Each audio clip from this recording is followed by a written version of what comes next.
So, so let me get my light here. Good evening. This is the Sixtown Regional Planning Board meeting being held this Tuesday, January 9th. We have a quorum. It is 6:46. I will take a roll call vote to begin. Jane Dutcher Present. and Deb Loomer Yep. and Dorinda Bella Here. and Pat Shear. Yes, here. And Alan Genovese is here. And we do have a couple others going to be coming in very, very shortly. We also have I'm Mike here too, Jackson. Alan. Pardon? And I said Greg I- Snedeker is here. Just making sure. Yeah, thank you. And so we have two guests at the moment. We have Lindsay McCarthy, who has been very active in working with Dorinda and Mary Broderick. And we have Mike Jackson, who has been attending many or most of our meetings. So we appreciate his attendance and hope to get some things to him in the coming weeks. So, with that said, I just want to announce that this meeting is being recorded. It is in accordance with House Bill number 62 of the 194 General Courts. All votes will be by roll call, and if there are any technical difficulties that occur and we can't resolve them, then within a reasonable amount of time, then we will postpone the meeting and we'll reschedule it. So, we have on the first item. Is there any other things in the announcements? I think not. We have a number of minutes that we would need to approve. And I want to make a couple of notes on them for the record. I'm going to be Karen for a minute. She looks at these meticulously. And I apologize. I was looking at the March 25th minutes, and just so that we have this recorded and I can look later, or we can look to make these corrections. I noticed that under approval of the minutes, it should be having instead of heaving. Under the Six-Town Regional Agreement, third down line, it should say among the other towns. When Karen was talking about between the towns, and we had more than one. That on the section that was on the number 6 under the long range plan, there was oh, that was just an extra period. Under the ballot question, on the second line, it should say legislation that will be filed on the RA that will be available and approved by the towns. That was very awkward. Said will be filed if the RA is approved by the towns and is consistent with. So it just makes that run a little smoother. Then under annual town meeting, it should say that this was shared with the board. Jane suggested, although it may be late for other towns to include this in their annual town meeting, it should be available to them. And that was it. So that was that set of minutes. On the April 7th minutes, Greg, you did a nice job. I didn't have any edits. Did anyone else have any? Okay. On the April 13th minutes, there was one, I guess call it a significant one, under the action items on the backside when we were taking a vote. It said that we would, the chair entertain a motion to approve the sixth town, and then we had a vote that approved that. And then the next page, it said the chair entertained a motion to recommend. It should have said a 5-town, and it said a 6-town again. So we're just changing that. So that was the only amendment there. And then I didn't have any on the last page on the May 6th agenda minute. So if anyone has I'll make a others, motion okay, to accept those amendments to the minutes and adopt all three.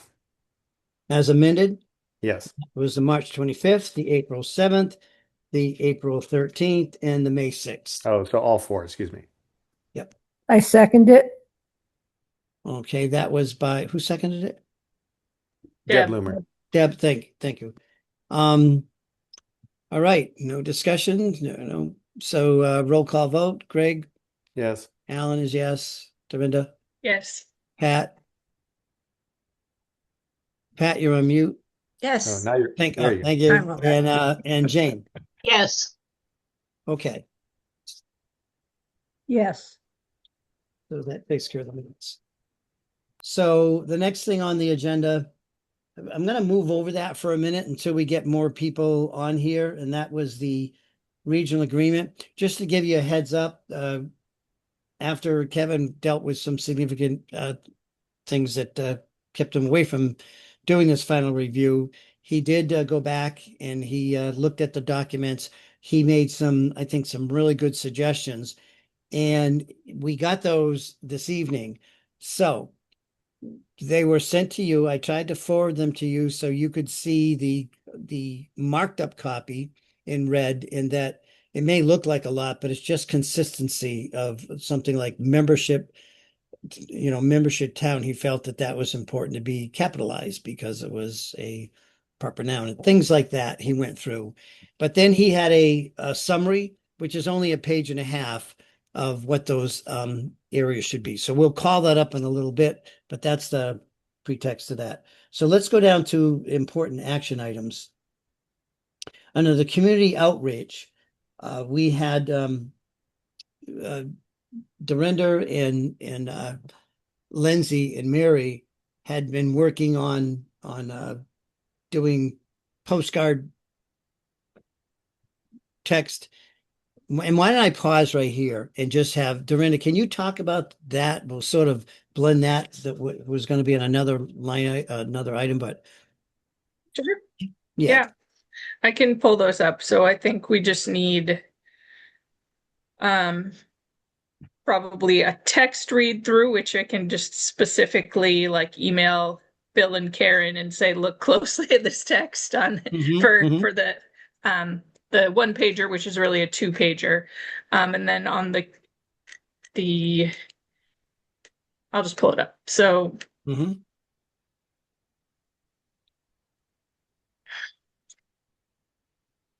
so here's the two pager. So this would be like a printout that could be, pretty much wherever. Since it is two sides and not just one, we're going to need something else for like an even shorter sort of flyer version, but we can just print fewer of that for like specific locations like libraries or message boards. But this would be, could go in newsletters or wherever. And it's just sort of like a summary of written by Mary, I believe, of what we're doing, what the short version of the plan is, why the plan is happening, and a few facts, and then just like a call to action to go to the website.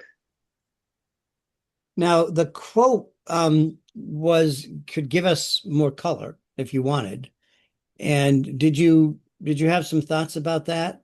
About maybe titles or things to add more color to it, or no? I don't think so. I mean, we don't want to. I don't know. I usually make things pretty simple. If there was something specific that was needed, I can add that. Yeah. And so what we would need to do is like the brochure, and I don't know, Dorinda, if you did this or who did this, but it just needs to be camera ready, whatever that means to them. And then they can take that and run with it. So everyone got this ahead of time, right? Are there any comments? I think it looks great. Nice job. Yeah. I'd second that. It really does look good, and I Yeah. like the colors, to be honest with you. Yeah, I do I do. too. I do too. They're subtle, but yet they stand out. Yep. And the good thing about making one of this was it was sort of good practice because Lindsay and I are also working on these sort of short summaries for each of the different areas on the website. Like we can have one of these about enrollment, one of them about education, one about finance, So Mm, people can have those to download as well. Those will just be links on the website. mm. That's excellent. So you're saying that if people have feedback, get that to you in the next couple of days? Yeah, so Okay. we need to print this by the end of the fiscal year. Is that correct? Or at least get Yeah. it to the printer by the end of the fiscal year?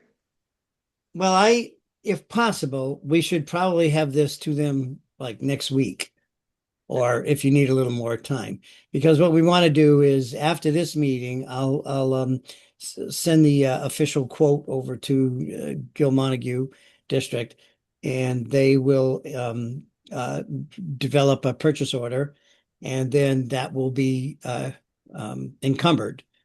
Mhm. And then when the work is completed, then they'll receive the invoice and they'll pay the invoice. So you want to talk about the postcard, which I think is really cool. Yeah, and so this one has less on it. So I was looking for feedback about, does it have too little? We could shrink the font and put more on it. So one side's just saying, hey, we're going to vote in the fall. We don't know when yet, so not specific. And they can go to sixtowns.org or scan it to go there. Yeah, And then it's just how big is it again? Is this the 4 by 5.5 or something like that?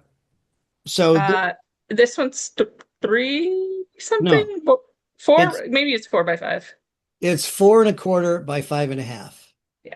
I don't- which Yeah, was because I just mean like, the I think, QR code seems big, but on the other hand, like the text to me, I'm not sure how much more I would put on there. I just feel like the QR code looks big, but I mean maybe you could make that smaller and make the text a little bigger. That'd be my only, because you don't need a huge QR code. right, that's true. You could sort of have the text go over it Yeah, and then sometimes it's it's a little harder down to here. scan a big one. That makes sense. Yeah. Just, I don't know. That's my only, Hmm. otherwise I think it looks great. Yeah, I like it. They're part of the guidelines, principles was to Yep. keep things simple and to, Mhm. kind of be direct. And I think Dorinda and Mary and Lindsay have fulfilled that goal in the way you're designing these. It's nice. Yeah, and And then, you could put maybe potential combined enrollment because that's, it's yeah, still yeah, that's the only other thing I I would could change. just delete the number Yeah. Yeah. I too. mean, Yeah. it could be anywhere between, 310 to 350 to 360, who knows? Yeah, I did eliminate the number. Hmm. Yep. I'll delete the number. And then That in terms of takes away an what, argument from some people. Right. yes, right. Right. There's going to be a different number every year. And then, I have just 3 bullet points. I didn't know if there were other high level bullet points that people thought were really important.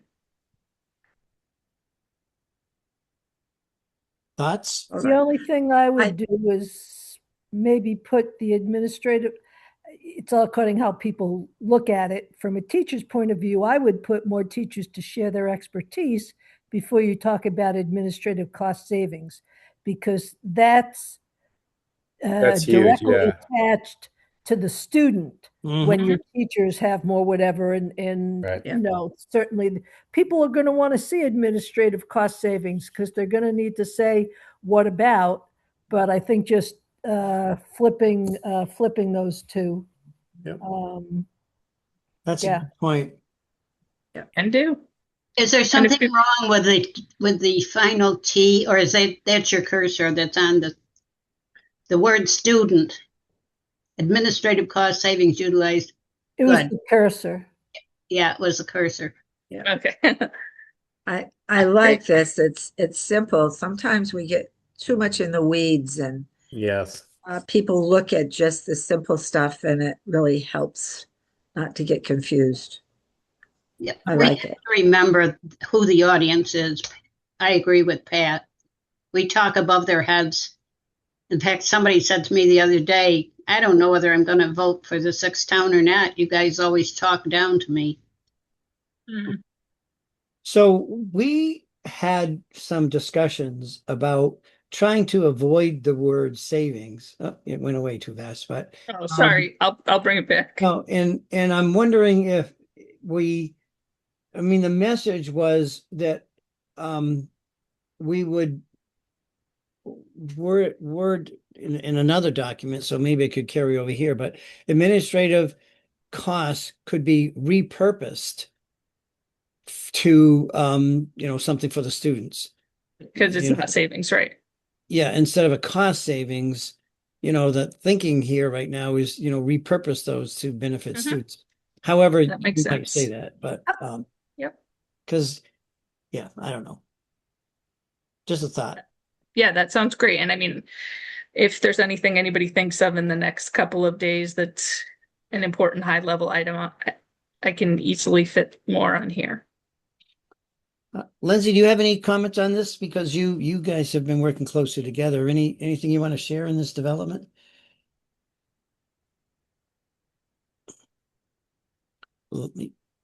Lindsay, you still there? Well, she's on mute. If she is, she's on mute. Okay. Okay, so thank you. So the cost of all those wonderful things would be just under $600 to print all these materials.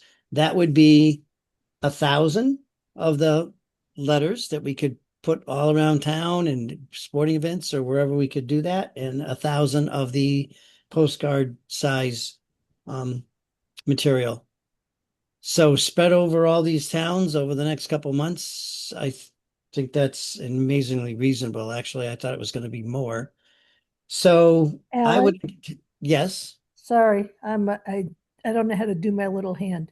So the postcard, have we, and I know we talked about this, but who knows if I can remember. Doing individual mailings to each household? No, that would be very expensive. And I'm trying to avoid, I got a free pass the last time we mailed something out. And you probably recall the conversation about, that we were formed by the towns. This is our opportunity to pass it back. So we were okay with that. I don't want to press that. Okay. We're going to, it'll be up to us. And we saved a lot. I said to him, nope, we're not mailing it. No postage.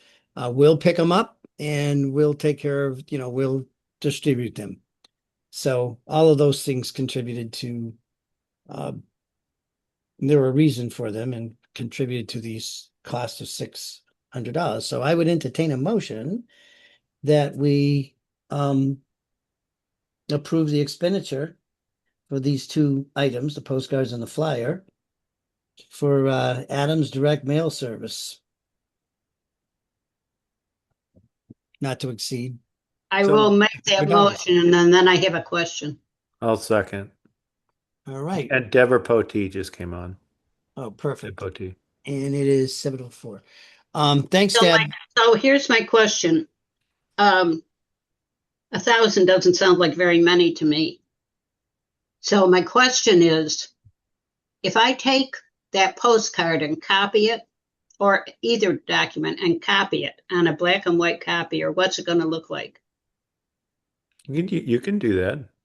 I know, but I'd like to know what it's going to look like when it comes off in shades of gray rather than with color. Let's see if I can do that. Well, if Interesting, You know, 'cause- because when we run out of the colored ones, what are we going to do? We're going to want to go to a copier and make some more copies. Get so some- I could ask him, Jane, for a couple of just, run like 10 of them just black and white to see if that's wouldn't cost much to do. That's not, no.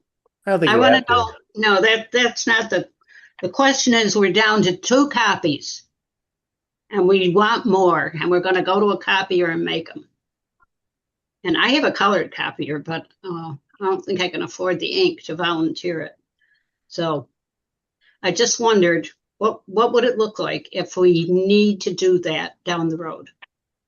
I think it's okay. We did that with the flyer we had. I mean, when we sort of ran out of the color, we would print up some black and whites. It was okay. You think it'd look okay? Yeah. I mean, I think the important part is the information. I mean, it's nice to have the color because it kind of, stands out. I was thinking just the opposite. At 1,000 copies, there are only so many businesses in town that you can hang them up at. Are you going to? I'm just curious. So the idea was obviously in stores after all the town buildings and stuff, maybe even at some of the, heaven forbid, athletic events where people are going in, or some tag sale in a town. You make some available, or some people pass them out. I think we need to go out to the people where they're congregating for different events and just see if they're interested in taking one. Pat. If we're posting these at Mims or at the, grocery store, wherever you go, a postcard is not going to stand out at people unless those postcards get in somebody's hand. They're not going to look at them unless you put them on a big poster board and put them in the middle. Well, yeah, You got to do something to get people's eyes. And I don't know, unless you have, unless you have them to take them home, like Jane's That's the saying, idea. That's the You idea know- that they're to take home. okay, so Yeah. if so, 1,000 seems like a few, because you're talking about, I don't know about other towns, but I would think you'd need 150 in each business that you're going to put your stuff in, whether it's, Food City, or whether it's a library, or whatever it is. So I think you're going to need more if you want these in the hands of people. If you're going to post them, it's one thing, and maybe then you can use that and make a big poster and post it someplace. That's a great idea, but to have a little tiny thing that you post up on somebody's bulletin board, I don't think it's going to work. Yeah, that wasn't intended, the little postcards to be putting on a bulletin board. We could put one, or where a bulletin boards are. The point was, the purpose was to have a little stack, and we would be checking, and we were replacing the stack as it went down. If people were going in and going out, and they see, on a table, and they take one, they can stick it in their pocket, look at it later, use the QR code or whatever, and we kind of monitor, and then we go, oh, this is a real popular place in this place. Let's put some more here.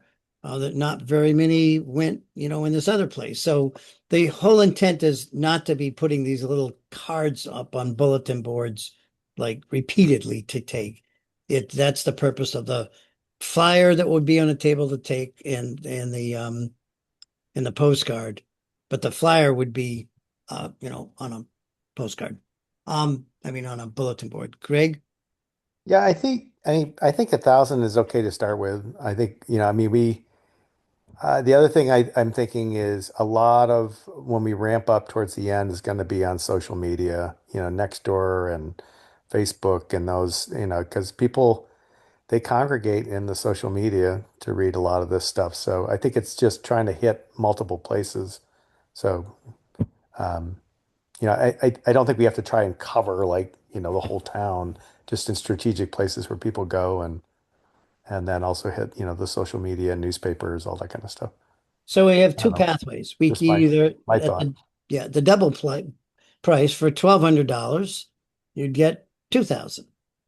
For $600, you'll get 1,000.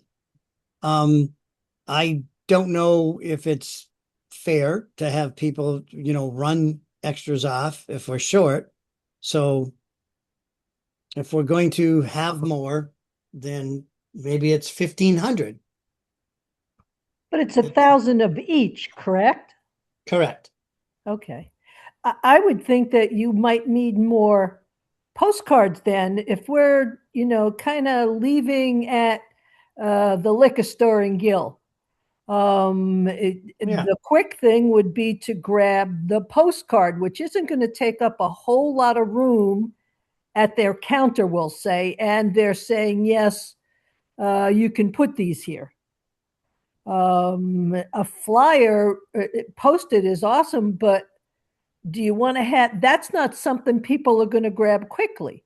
It's going to be the postcard, I would think, that what people are going to grab quickly. So I'm saying maybe you want more postcards than you do flyers.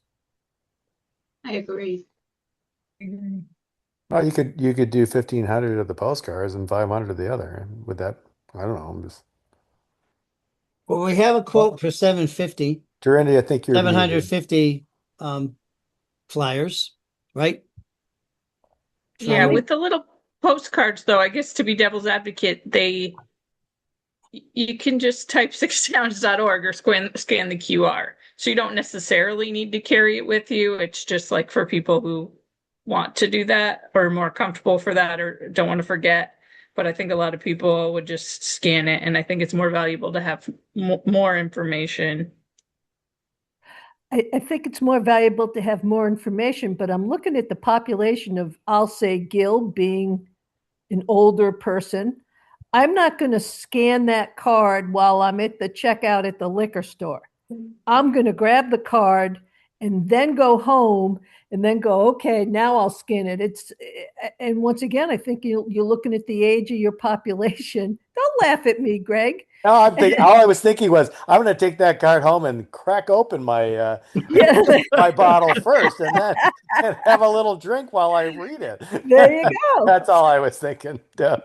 So that's just my thought is, what's certainly in Gil, what's the age of the person that you're trying to reach? I absolutely agree. There's more on that flyer than there is. And maybe you put manila envelopes on their bulletin board that says, take one, and you leave some of those in a manila envelope hanging with the posted one.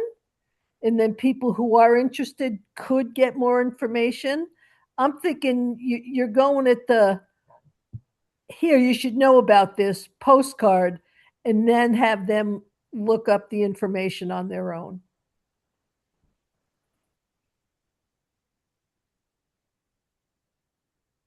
I'm sorry I came in late, but did anybody talk about just holding, if not formal meetings like we did before, but just sitting at a table and advertising a time that people from each town and each committee would just be available to talk to people if they wanted to talk about it? Yeah, and we should talk about that, when we talked about the outreach. Can you throw that back up on the screen real quick so that Deb can see the flyer and the postcard that we're talking about? Yeah.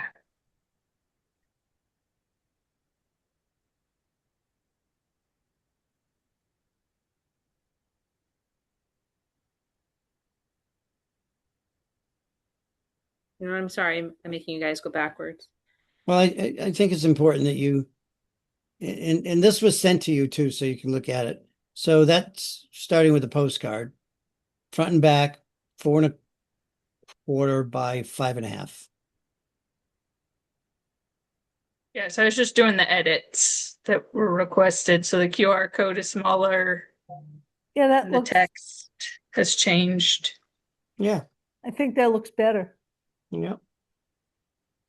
And then can you show the and Deb, you'll get a copy of you'll have this in your email, and then you can shoot your comments off to Oh yeah, I looked at Linda. it. Yeah. Yeah, and then here's the 1-page 2-sided flyer. My only thought is I look at it again for a few times now. The thing that captured my attention was, if you can scroll up to the top, because I didn't remember what it said, more students, more opportunities. That to me should be the catch. That's what you're going to get people to look at. So for me, even though it's there, it's not as wow. And I think that's the one thing that if it is going to pass, it's going to be because of that. Because the more students you have, the more opportunities they'll have. How about more students, more opportunities for them? I don't know. But in any case, I'm just thinking that's the catch that I want to see. If I'm looking at a flyer, what's going to make me want to read it? And I don't think it has to do with the color. I think it's just, this is why you need to look at this. Yeah. More students, more opportunities. Yeah. And they're trying to stay to the theme of keep it simple. More students, more student opportunities. I like the way it is. I don't like the colon though.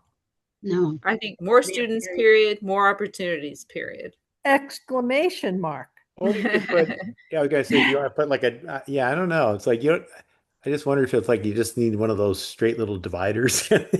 I don't know. Like a period looks a little weird and the colon looks weird. Like I don't know, you're like more students and then that one of those, what do they call it? Little straight lines and then more opportunities. Yeah. I don't know. Yeah. What's this wiggly line? The curve, a little. Yeah, you A could little do like the decorative tilde line. or whatever. Yeah. Yeah. Approximately more opportunities. Something like that. I mean, I think it's great. It is the I Yeah, like no, I the get what more you're saying. students, more opportunities. I don't. don't have a problem with the period. I just don't like the period in the colon. Yep. Yeah, and to Deb's point, I mean, driving around Gill, I see the signs now, which is great, and that's the first thing that catches my eye too when I see the signs driving around. Just says more students, more opportunities, and I think it's really catchy. So Okay, we've got a lot to do. We've got Yeah. to move on. yeah, So there's a motion right now, and there's been discussion about having maybe more postcards. yeah, I don't know. I'll have to, so, you could do 1,500 postcards. I'm not gonna have a quote, so but we can authorize that because you know what it would be approximately for the other. And I mean, you could do 750 flyers. I like the flyers, and I'd like us to make an effort to get them all out. So to me, 1,000 is a good start. And it just has a lot of really good information on it. Lindsay? Just a question about the logistics of putting them out in businesses. Are you looking to have the postcard on the counter and the flyers on the counter, or the flyers somewhere else? I think little businesses don't have room for both of those things. Right. So I'm wondering if like a little rack for the postcards for the counter, but I don't know how you would display flyers as well. Yeah. I'm just thinking of our little grocery stores and stuff. They don't have the counter space for that. Yeah. I think it's going to be unique to whatever the business is. Some businesses you go in like the Big Y or whatever. Well, that's a bad example. The one, whatever it's called in Montague, you go in and there's a big board, a big bulletin board. People put stuff on there, and there you'd put the flyer and you'd have some postcards, available somewhere. So Another- put the flyer in an envelope where they could take one, like it was suggested, right? Well, I think the postcard is what they're going to take, right? Yeah, they're Well, going to take isn't a the postcard. flyer a takeaway too? Yeah. Because We'll it's have two-sided. some, You can't just post it up there. Don't you want them to take it with you? yeah, we'll have some of both available, but the one's really convenient. Put it in your pocket and do it later.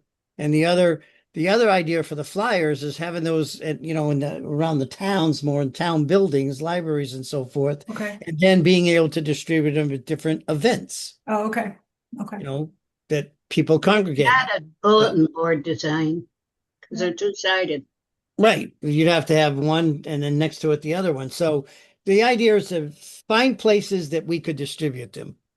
So one more comment. I think 1,000 flyers is fine. Okay. I'd like to go with 2,000 postcards.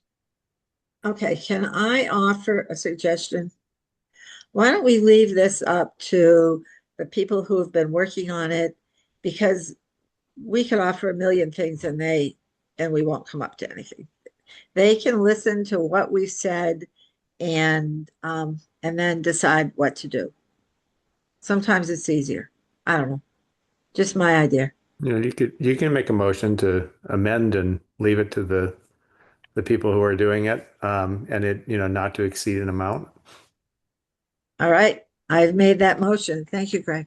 All right, so now I don't know what amount you want to come up with, Well, but why don't we it just seems like put the amount to the maximum that you think we can actually do, because we got other things we have to cover. So yeah, so let me do this. Let me do suggested 600. dollar amount. So we're good. We're good for the flyer. We're gonna do 1,000 of those, and the cost of that is like No, 300. we're leaving it all up to the people who yeah, wrote. Right. The problem is that yeah. we're expending money, so we need to have Not to exceed. Yeah, Yeah. So what's the number not to exceed?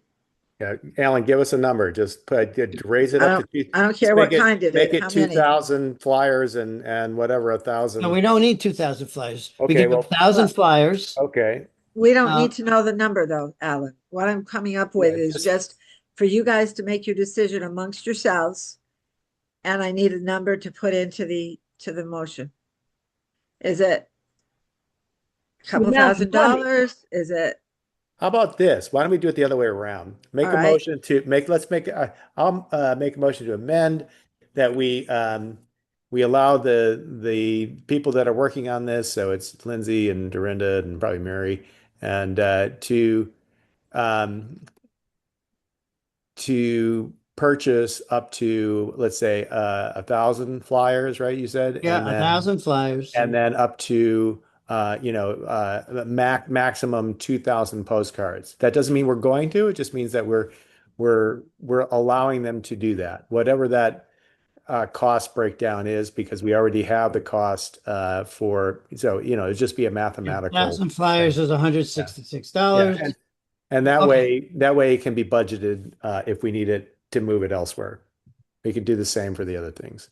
So 1,000 flyers. Yeah. And for now, we'll say up to 2,000 postcards. All right. Is there a I second? second the amendment. All right. Excellent. I say aye. Okay. All those in favor, get a roll call. Dorinda? Like, just don't send my previous version because it spelled opportunities wrong. All right. Oops. So Dorinda's a yes. Alan is a yes. Pat is a Yes. yes. Yes, And correct, Jane, Jane is yes. yes. And Greg Yes. and Deb Potay. Yes. And did I do Deb Bloomer? Did she Nope, disappear? yes. Oh, there she is. No, she's Deb here. Bloomer. Yeah. Right, yeah. Okay. All right. So that passes. Lots to do. The next one, this is easy. Excuse me. Oh. We just passed an amendment to a motion. Okay. Oh yeah, but now we have to vote again. So I'll make a motion to accept or to move on what we just amended, which was what, 1,000 flyers, 2,000 postcards. Postcards. I'll second it. Oh, my. Okay. All those in favor, we'll start again. Greg, Aye. Jane, Aye. Deb Potay, Poti. Aye. Aye. Deb Bloomer, Aye. and Pat, Aye. Alan, I, Dorinda. Okay. And did we miss anyone? No. Good. Okay. Next item, real quick. We need another $200 to renew our subscription, which is runs out tomorrow. So moved.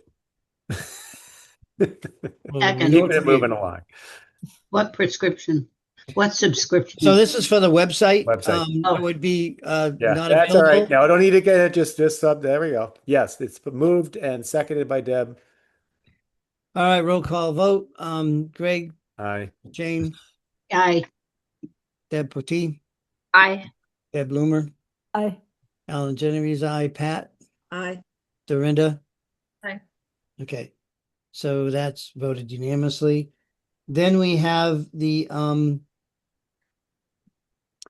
So when we started, it was just looking at the sixth town and a lot of things. So I think I covered this in a cover letter. The bottom line is we're asking our attorney to do a lot more than we originally thought. So I went back and I asked the best way to do this would be to reopen the PO. And I'd like us to add another $4,500 for the work we expect them to do. So moved. Second, Not to exceed, right? Yeah, that's the Yeah, That's additional the number. amount. So, okay, Deb Loomer Yes. and Deb Petit Yes. and Jane, yes. Greg, Yes. Pat, Yes. Alan Genevieve is yes. Dorinda, Yes. did I miss anyone? Okay, the next item was the D. I think we don't need that any longer because we're going to have everyone had their assessments. Their OPED assessments were part of the operating budget. Warwick had theirs as well. That was a good mistake on my part to say, no, that's a town expense, but it's related to the school. That's how it's reported on their Schedule 18. So we've already done that work. We don't need to do any further work. I left a message for Matt on that regard. We're going to skip over for a minute. We'll come back to you, Greg, on the econometric model. Dorinda, I think we covered everything under F for you, right? Okay. And then the news Yeah. articles, let me just comment that Mary wrote a news article which was sent to you, and you got it today, so I would like you to look at it. She also sent some potential letters to the editor. Please read those. We'd like you to read them, pick one that speaks to you, edit it a little bit. We could be more than happy to contribute or have conversations. And then we'd like to start putting those out to Mike and to whoever it is at the recorder to have letters to the editor go out. So I'm gonna, make some phone calls and stuff, but read them. Reach back to me, please, if you think same letters. Right, good point. So we won't send the same letters to the papers. Thank you, Mike. So then we'll You're we'll going to try to get back spread to you. those, they're going to be spread out over time. Yes. Yes. So look at them, reach back to me.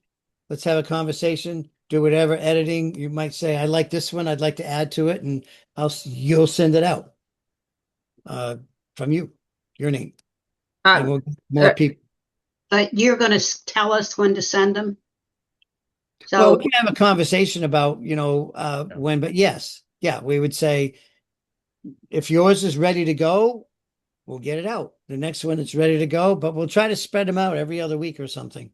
I Okay, think what that's what I I'm think trying what to- Jane's trying to say is if it's a form letter, even if we do little tweaks and someone reads them and says, gee, this sounds like the exact same letter that this other person, and 2 days later it says, oh, it sounds like the exact same letter. So I think that's where I am. Yeah. So Deb, read them and then think about it because they're meant to be different. They talk about different things. Yeah, and I Can I say something? Yeah. Having done this, I'm not going to share my letter that I'm going to send out. I'm going to tell you that. Yeah. If I decide to write one, I'm going to do it because it really comes from a place of Perfect. wherever my stuff comes from. I will say about those generic letters, I think that they're really helpful to pick and choose parts of those letters. And it's really important to talk from an I statement. I have observed, I have done this, I feel this way, I've seen, I can say, I saw the recent headlines of the Recorder. This number of students graduated from Frontier. This number graduated from Pioneer. This number graduated from Gil Montague. What does that say to you? Whatever you want to say, but you want it to be punchy. You want it to be sincere. And you definitely don't want to sound like you cut and pasted the same letter. So so I agree, but I think it is really helpful, I think, to have those letters, but you want to make them personal. Um, it's really easy just to send off a heartfelt, sincere letter to the recorder, whether it's a letter to the editor or a my turn. You know, all kinds of people write all kinds of stuff, and it gets printed. So I think those letters are great and make them about how you feel. That's exactly the point. Thanks, Deb. It really is because you're right. So I don't really have to add to that because it was just to start the idea and then someone makes it their own. Um, so that was it on that one. I just want to cover the supplemental bill. There was 25 million, as you know, that was knocked down to 16 million. You might not know that, but the good news is that, the regionalization, if this goes through now, there is money for that effort. So, and for other things going on. So that is really good to see in terms of the ballot question. I think I covered it. The summary would be they gave it back to Greg and I, and we shared it with the attorney to look at. They were asking us, is this what the language for the proposed legislation to have all towns vote looks like? Do you have any issues with it? And we sent it right back, and because we didn't want to hold it up, and it was pretty good, and said, run with it so that it could immediately they could move it along. I'm sorry to Um, interrupt. Sorry, Helen. Just to go back to the letters briefly, you can always refer to the website. Please go to the website. People can say something and then say, go back to the website. You can say there's money in the budget for this transition thing. So people have information and then say, please go to the website if you want more information. So, and I'll shut up. That's good. That should be our fallback. Go to the website. Then the other thing was we do have a meeting set up with the commissioner in a couple weeks, and we get at least an hour. And so the end game in that is we'd like to have the commissioner, when he understands what we're trying to do, and this really is something that the should be considered for other communities and districts to come on board and support it.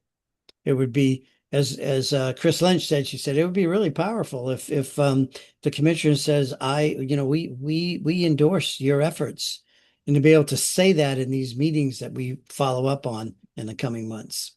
So we'll let you know how that goes. All right. Going back up then, Greg, you're on. Oh, okay. Yeah. You've been doing a So, lot of work. well, yeah, and I don't want it to take up too much time because we're already at 7:30. So, but I will here I'll share my screen. Um, Oh, yeah. would you mind just letting, send the link real fast to Michelle? She's been trying to get Oh, in. oh, she So, has? Oh, yeah. So can you, okay. Yeah, hold on a and it's second. funny, my phone was dinging and I've been ignoring it because I just thought it wasn't someone trying to get in. But, Okay, I just sent it off. okay. Oh, All right. So she'll see it going through her email. Great. Thank you. okay, let me just call up. Huh. Hold on, just give me 1 second here.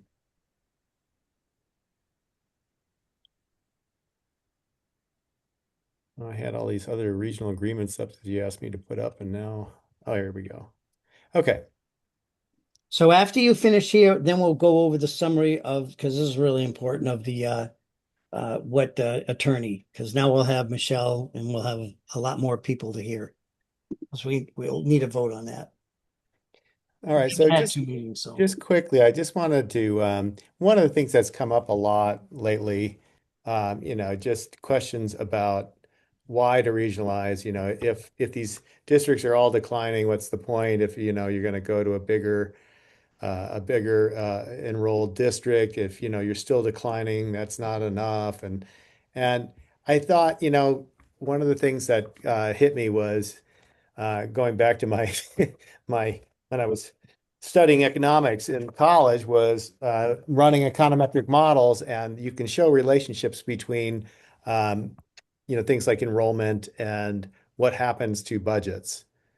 And, because I think a lot of people kind of just group all the students together as if they're all kind of the same, and the different levels are just drastically different because of the way they operate. I mean, elementary schools have a lot of flexibility in them. You can combine classes. You can swap out let's say a second grade teacher for a third grade teacher fairly easily because it's not like having a high school teacher that's trained in a particular subject and you need that subject for graduation requirements. So at the high school, as you can imagine, it's a much higher per pupil cost.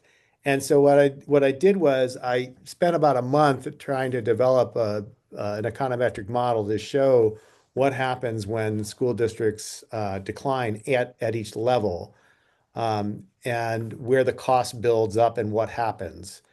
And so, one of the things was, one of the key findings was, and Pioneer was kind of the focus because it is the smallest district we have in Franklin County. It's only, 500 and, like a little under 560 kids. So what I was trying to say was, when you have this low enrollment, and especially at a high school, your cost becomes so rigid. And if you listen to the school committees talk, they basically admit this. They will basically come out and say there's, very little, if anything, to cut at the high school level because you can't cut a science teacher because you probably won't have enough of them, or you may only have one. And so you have to fulfill that graduation requirement, so you can't cut them. And so what happens is it puts an enormous amount of pressure on the administration to cut below that level. And so they usually go to the elementary school where the costs are most flexible.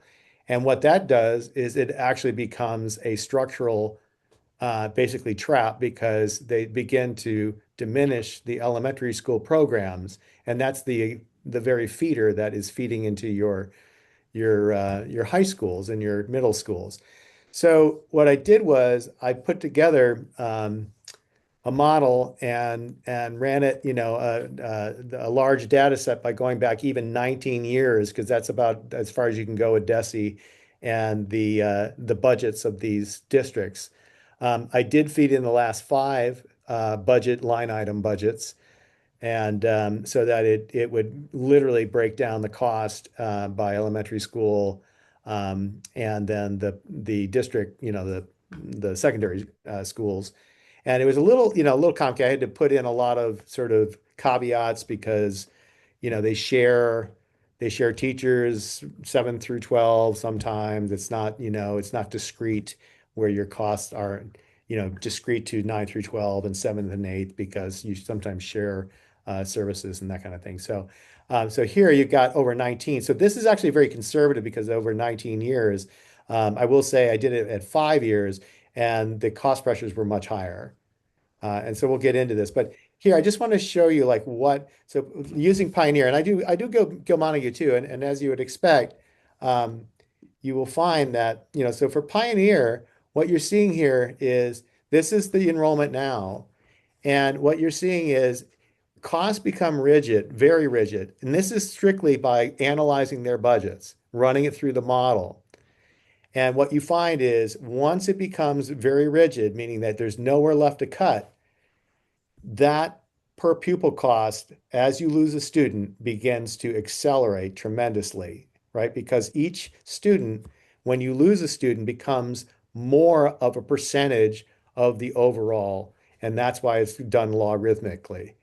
So what you're seeing here is the cost in Pioneer is very much concentrated in their secondary level.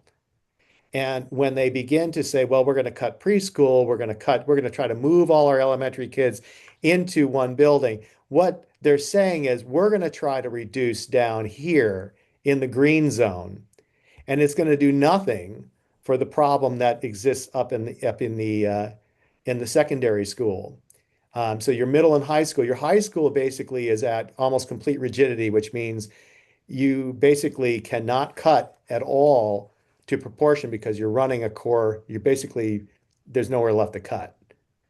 And so what happens is the pressure down here, they wind up cutting where you can, which is down here. And then that just exacerbates the problem going up the curve.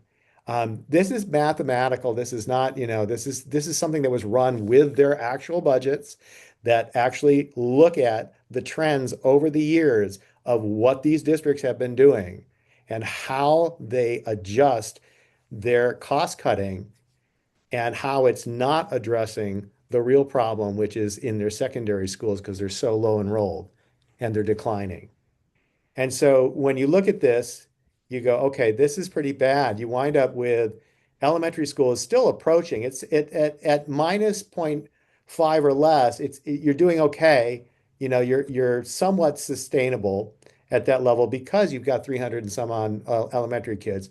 At the middle school, now you're significant cost rigidity, which means it's very hard to cut because you've got a low enrolled middle school.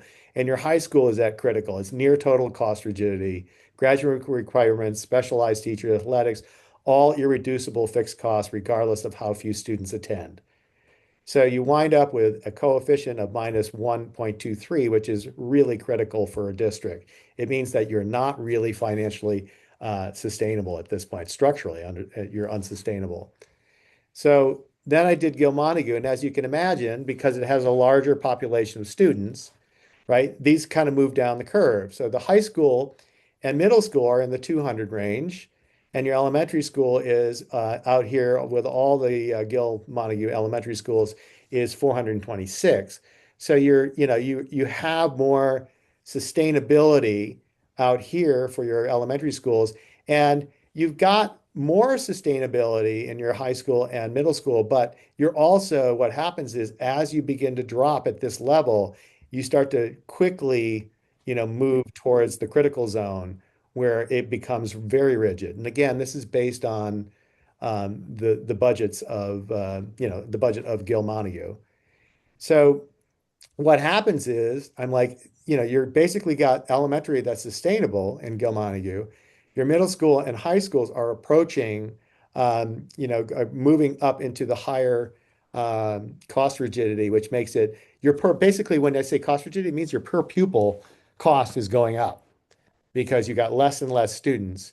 And that puts pressure on when those fixed costs go up at those levels, you got nowhere to cut. You have nowhere to sort of figure out how to adjust. You don't have more kids. And so you inevitably start to go towards the elementary schools. So it's no coincidence that they close elementary schools. It's no coincidence that they focus on the elementary schools and trying to move them somewhere because it's, if you listen to the school committees, they even say this, we can't cut these areas. And so what happens is if you regionalize, you wind up running with the combined districts, which I did, you wind up with a coefficient. The elementary school moves out to 750 students. Now you have a very sustainable elementary school enrollment. Your middle school is definitely in the green zone here now with 339, and your high school is still stable. It's just that, it would be helpful if you could get a little more enrollment out of that. So this took a long time. It took me like over a month to get everything sort of squared away and the data correct. But once I ran it, this seems very, very plausible. It's actually very conservative because when I ran it on a 5-year, and I can show you like what happens, it's actually on a 5-year, the Pioneer High School is up at -2. So it's like you're talking, it's way up here somewhere. And I can, I have an entire sort of explanation of the model, which is very wonky, but it gets into the minutia of why this happens. And so when you move to this, right, you wind up with this, a very stable elementary, a sustainable middle school, a sustainable high school, and your district is basically at this point fully sustainable. It doesn't mean you're not going to have cost pressures. It doesn't mean that you're not going to continue to have declining enrollment, but your ability to absorb those declines, because it's not going to go on forever, is going to be dramatically improved.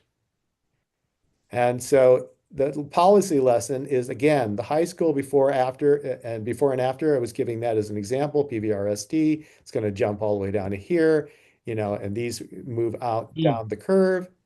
But what happens is, you look at these alone, just at the high school level, this is critical. And again, this coefficient is actually double. And what that means is, right now, if you look at a 5-year, analysis, with that high school enrollment at negative 2.08, which is where it's at now with a 5-year analysis, that means for every 1% drop in enrollment, it drives up your per pupil cost by double that. And that's not really sustainable. So what you see is why elementary cuts cannot fix the high school program. When superintendents face escalating costs, they cannot control it. And so the budget pressures fall down below, and primarily on the elementary school. This pattern is visible. You can see it in the Pioneer budget. Because if you look at the North, I mean, if I were in Northfield, I'd be a little bit upset about looking at this graph, whereas the high school enrollment, the high school has declined about 12%. Its budget has gone up by 13% over the last 5 years. Northfield Elementary School has declined dramatically, about over, I think it was 41%. It went from 200 students down to 120. Some of that is due to work. I put that in here because it reopened. And so some of those students were not going to Northfield anymore. But what happens is Northfield only sees a 2.5% increase in those 5 years. So their per pupil cost is rising. And because of all the rigidity in the high school, basically the administration is like basically using the Northfield Elementary School as a piggy bank, and is not giving the financial resources it needs, and is doing it to basically kind of prop up the high school and the middle school for that matter. So what you see here is, again, you can see it play out. Your budget in Bernardston went up 14.3%. Enrollment went up 7.9, but that's an anomaly because Pearl Roads basically got shifted. So there was no way to really account for that. So I just make a note of these things. It's like, well, when you move those students over, it kind of, you have to take that in consideration. Northfield Elementary, I also made it, but that loss of students, you see almost 41%. So your per pupil expenditure, basically, the delta should have been going up 73%. That's how far up your per pupil sort of cost goes, but your budget only went up 2.5%.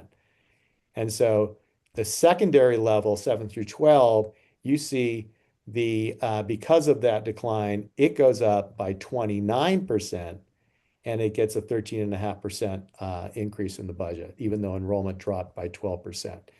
So these are really, what happens is the policy lesson, as I put at the end, for low and declining enrolled districts with small high schools, cost reductions at the elementary level reduce cost pressure at the lower end of the curve. The high school sits on a completely different and far steeper portion of the same curve. So cutting elementary programs is not a solution. It is a symptom of a structural problem that only regional scale can solve. And the only path to high school fiscal sustainability is increasing enrollment. And the primary mechanism is to regionalize. Regionalization can take many forms. Tuitioning in is what they call whole grade sharing. But there's problems with that. If you think about tuitioning in, right, and you've got a district that you're taking, let's say, tuition in kids, and you're let's say like Pioneer does a tuition in with Warwick, right? Yeah, you're getting some students in here, but if it's still declining like it has been, because they have been doing tuition in, right? and all you have is a 2.5% escalator in your tuition agreement, basically the member towns are picking up this huge amount of escalating cost, where Warwick gets off with a, basically it's an insurance. They don't have to participate in that increase. And that's what people don't see. So a tuition agreement, you might think, well, we're getting those students. That's great for Pioneer. But if your overall structural decline is not really adding students, this cost per pupil is still continuing to rise. The budget is continuing to rise. And basically, the tuition agreement, if you've got a low, let's say escalator on it for inflation, then that town is getting quite the deal because it doesn't have to expose itself to that fiscal pressure.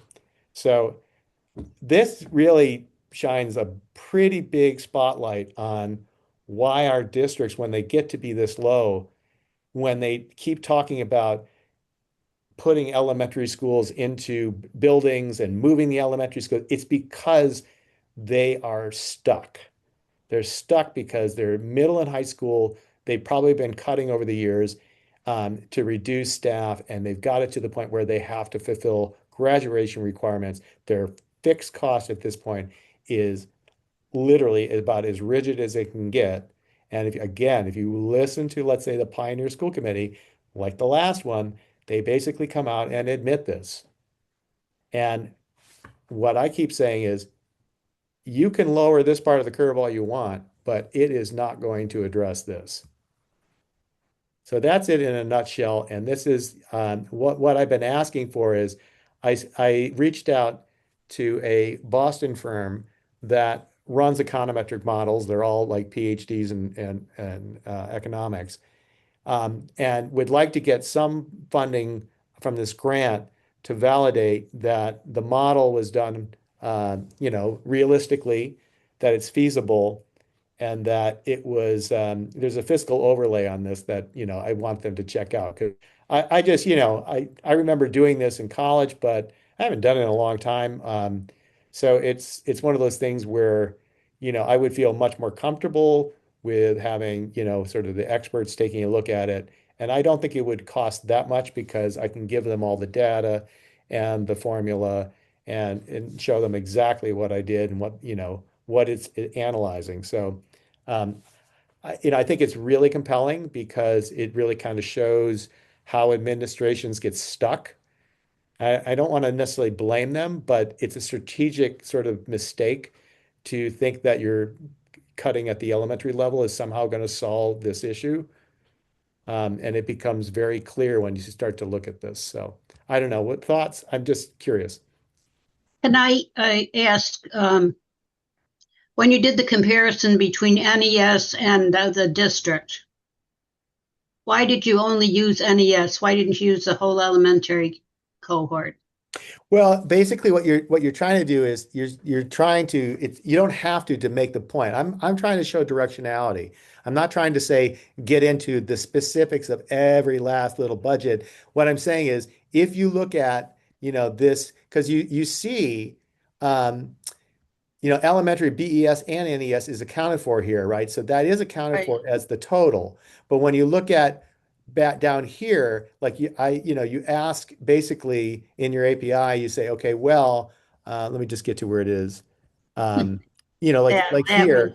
Yeah, when you get to here, you're like, look, I asked for an example. I'm like, I need an example that shows, because what you're seeing here is I'm like, I need an example that's based on these budgets that shows how the cuts to the elementary school go to support the high school, even though because the high school is so rigid, you can't cut. So basically what you're doing is you're using these elementary schools as a piggy bank because there's nowhere to cut there. There's nowhere to really cut significantly to actually make up the difference that your per pupil cost is skyrocketing at that level. Right. And so NES is just it probably wouldn't work with Burnerton. And the reason is because I don't have the data for these 5 years, right? You have Pearl Roads closing and moving in. So you have an increase in that enrollment, right? As opposed to a decrease. So saw a pretty significant decrease in enrollment, right? The increase in BE and Bernardston is a intra-district thing. So it's not something that, it doesn't really play into this because I look back over 19 years in this. And so it takes into account Pearl Roads, if you understand. So NES hasn't had that kind of influx from intra-district. You know what I'm saying? So that's why NES becomes sort of the default Okay. here.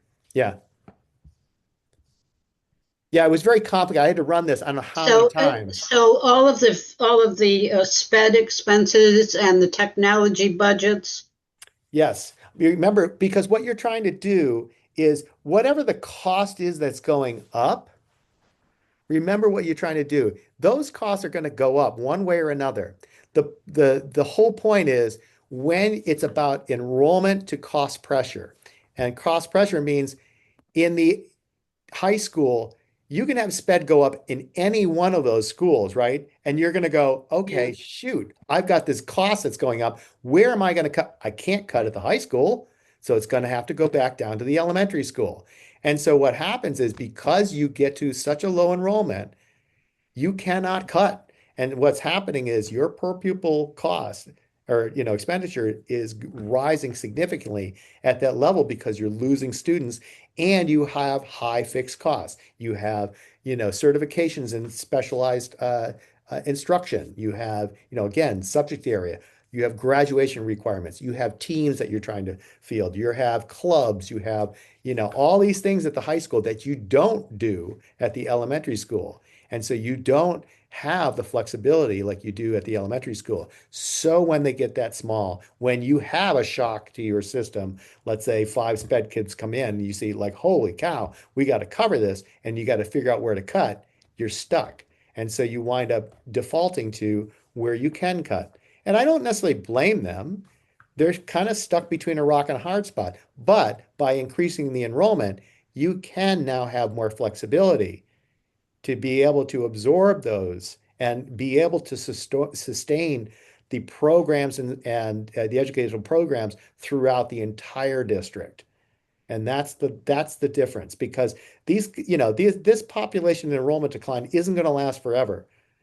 But if we don't do anything, sort of now, in 10 years, it's going to be horrific for these. I mean, you look at the MSBA projections for Pioneer, which Kinsella likes to tout. Yeah, it's going to go up for the next a few years, but their baseline year is not taking into account that the Census 2020 data doesn't matter anymore and that we are down 1 million in immigrants. And so we don't have the population coming in, and it's potentially going to turn negative this year in the United States, which has only happened once in U.S. history, and that was 1918, and that was right before it was World War I and influenza, and we halted all immigration. Yeah. And I don't think people realize like what's coming because if we don't do something now, I think those projections are going to they're very rosy at this point because they were done prior to having any data, which is now the data is, our immigration has fallen off a cliff. And that's what was propping up our enrollment throughout the US ever since 96. These districts start declining in 96 because we don't have a lot of immigrant population out here. So the rural districts, which don't have a lot of immigration, saw basically native born US enrollment peaks in 96. And that's exactly when these districts peak.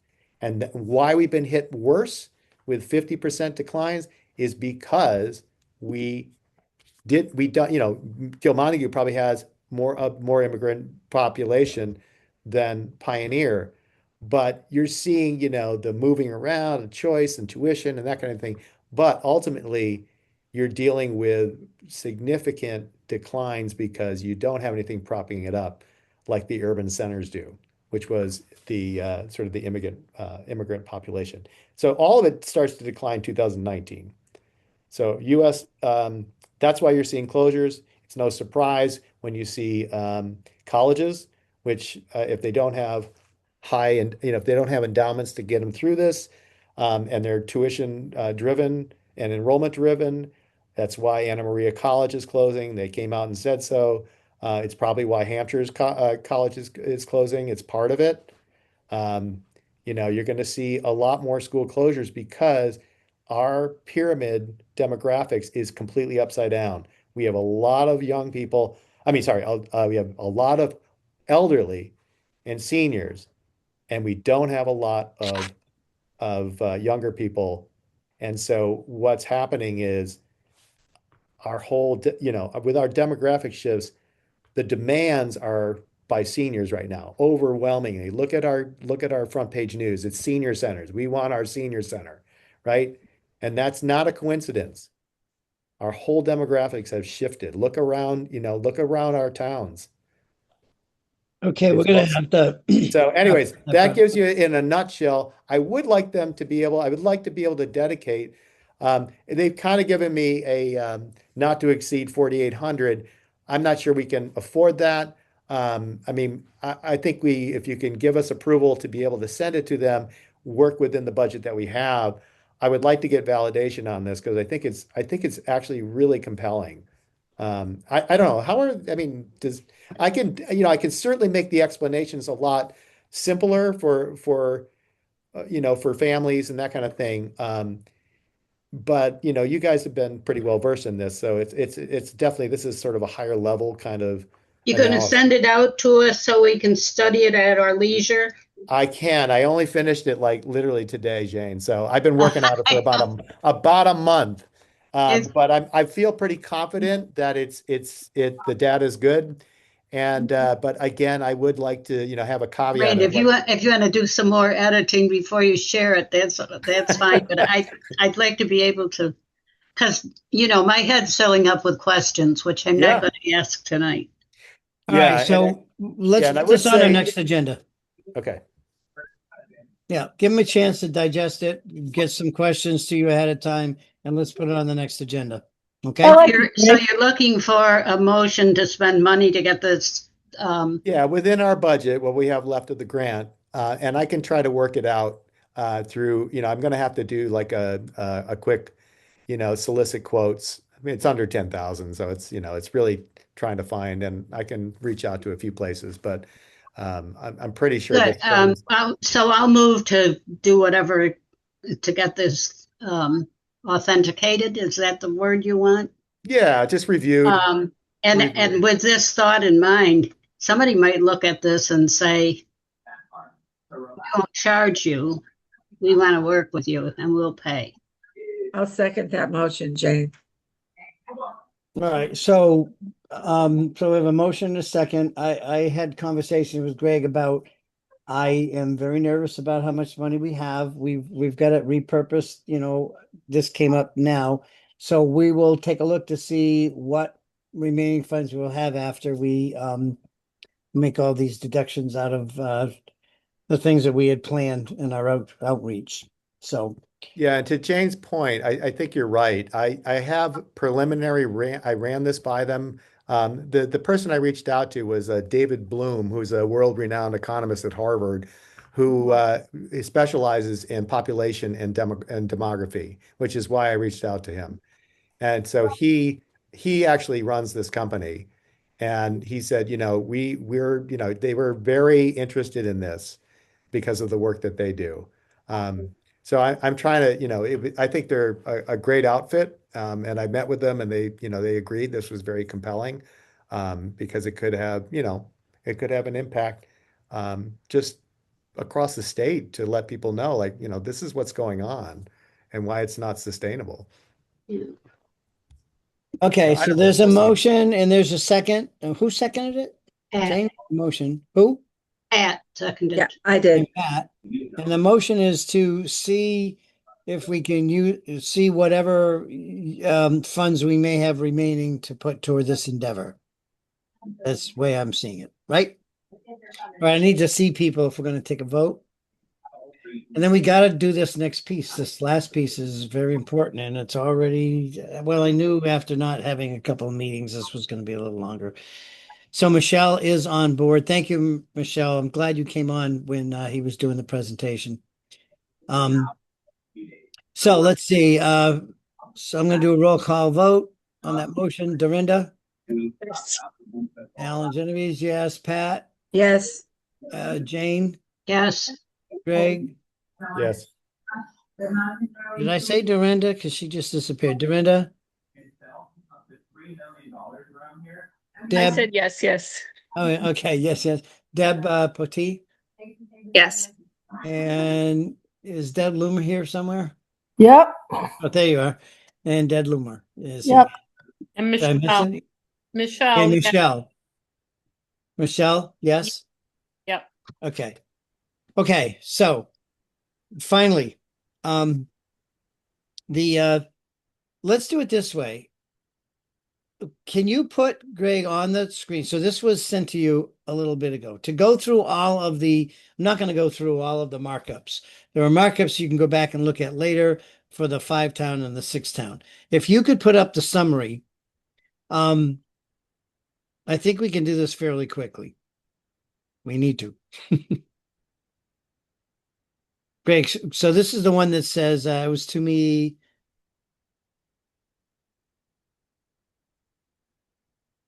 You're on mute, Greg. Yeah, just give me a second, please. I'm Yeah. trying to Yeah.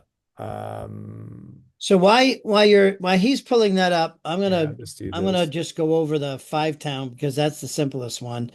And so on the back of this document, oh good. Can you go to the end of that for a second and blow it up a little bit? Let's do that. Okay, right there. Okay. So recommendation changes to the 5-town. And these were some good catches. I'm just gonna pause and let you read it if you can. And I would note that the most significant one is we missed the fact that if it's 5 towns and 1 town's withdrawing, that leaves you 4 towns. So we needed to have a 3/4 number, and we didn't. So that was a really good catch. And then he caught some other things for consistency of language to be clearer. So let me just pause and give you a chance to look at it.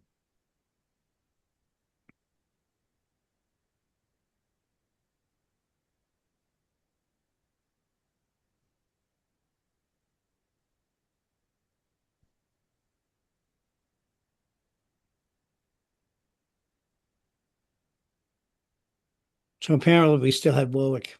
Somehow, I don't know how we missed that, but so any questions on the sounds edits? reasonable. Yeah. Okay. Now flip over to, can you go up to the top? And let's just pause on each bullet. So you take a chance. Can you expand that just a little bit more, Greg? Oh, do you have your hard copy in front of you folks? Is it easier to read your hard copy? Okay, that's great.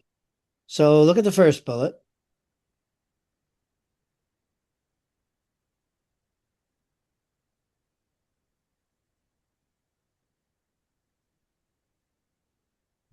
Okay. Yeah, And then the second one for section 4B.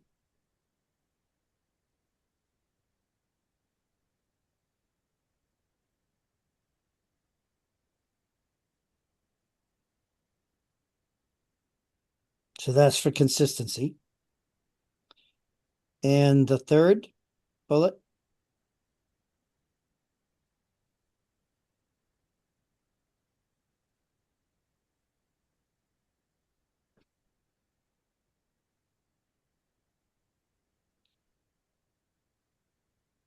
So that was for clarity. The fourth bullet.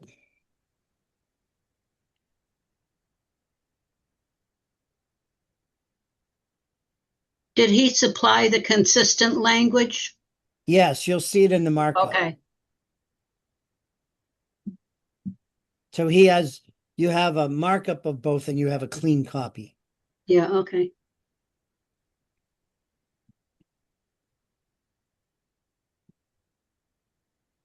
We on the bullet that starts in section 4F. Yes,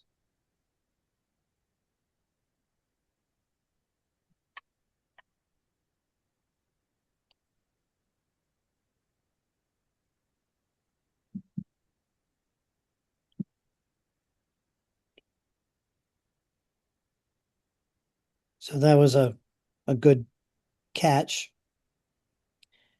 And then the next bullet in section 13.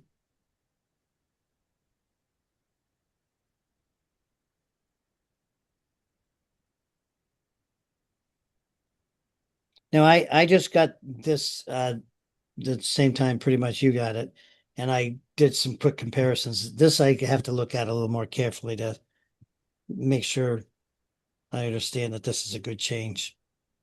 Because Desi spent a lot of time, as Greg knows, on Roman numerals and sections. So I want to look at this again.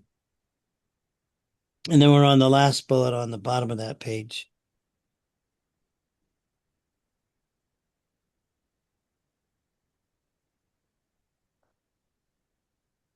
Hmm. And then if we slide down, we're just a couple more left, one more left.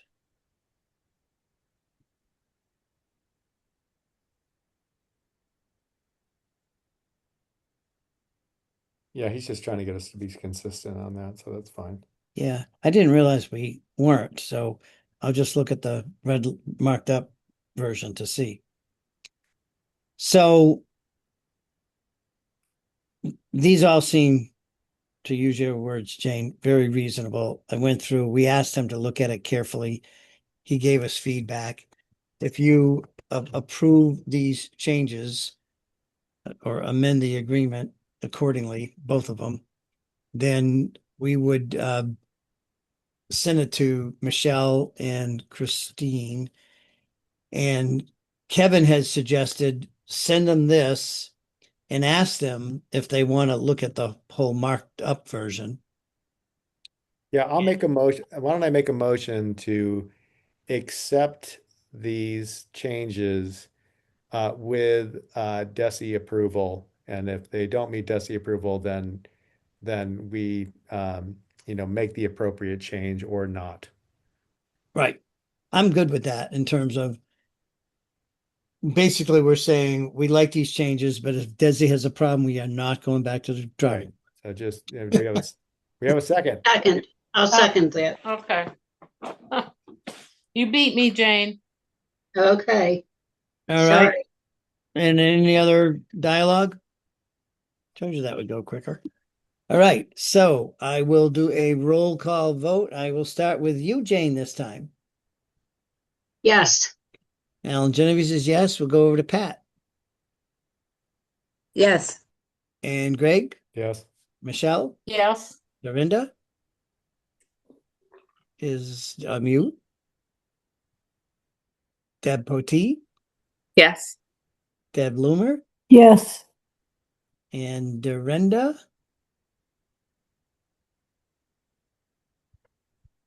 She might Okay, well, she might have some- stepped away for a second. That we Yeah. still have a quorum, so we can say Yeah. she abstained. yeah. Well, okay. So now the last thing is, as you can imagine, when people said, "Oh, that looked like a lot of meetings."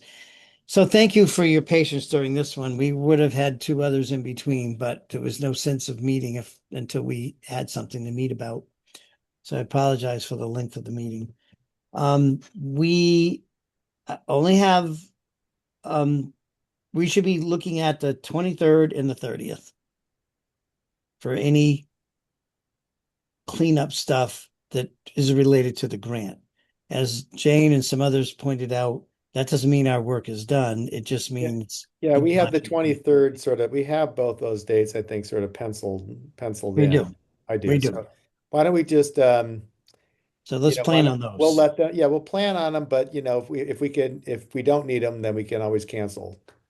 But just have them in your calendar, I guess. Please. And if we're scheduling a meeting, it's because it's important. We need to have one. Yeah, just so you know, I don't always have coverage where I'm headed on vacation. Okay. So I would not count me as total in because there's nothing I can do about the reception. Yeah. Well, the attempt, it will be appreciated. Yeah. I'm All not right. sure. I'm not sure that I will be able to make either of those two meetings. We're having company in from France, and I'm not sure what our Yeah. schedules will be at that point. Yeah, you did mention that before too, Pat. Yeah. So that would leave 1, 2, 3, 4. Michelle, you could make it 5. If Deb Potee can make it 6, now we have a quorum, and we got to get Steve and Cliff here. Yeah. So, all right. Does anyone have any other business that we need to do this evening? Motion to adjourn. Second, Roll call vote. Let's start with Deb Potee Yes. and Deb Bloomer Yes. and Greg Yes. and Pat. Yes. Alan Jennings is yes. Dorinda? Yes. Jane? yes. What did I miss? Michelle, yes. And Michelle. And Dorinda, we voted on the changes.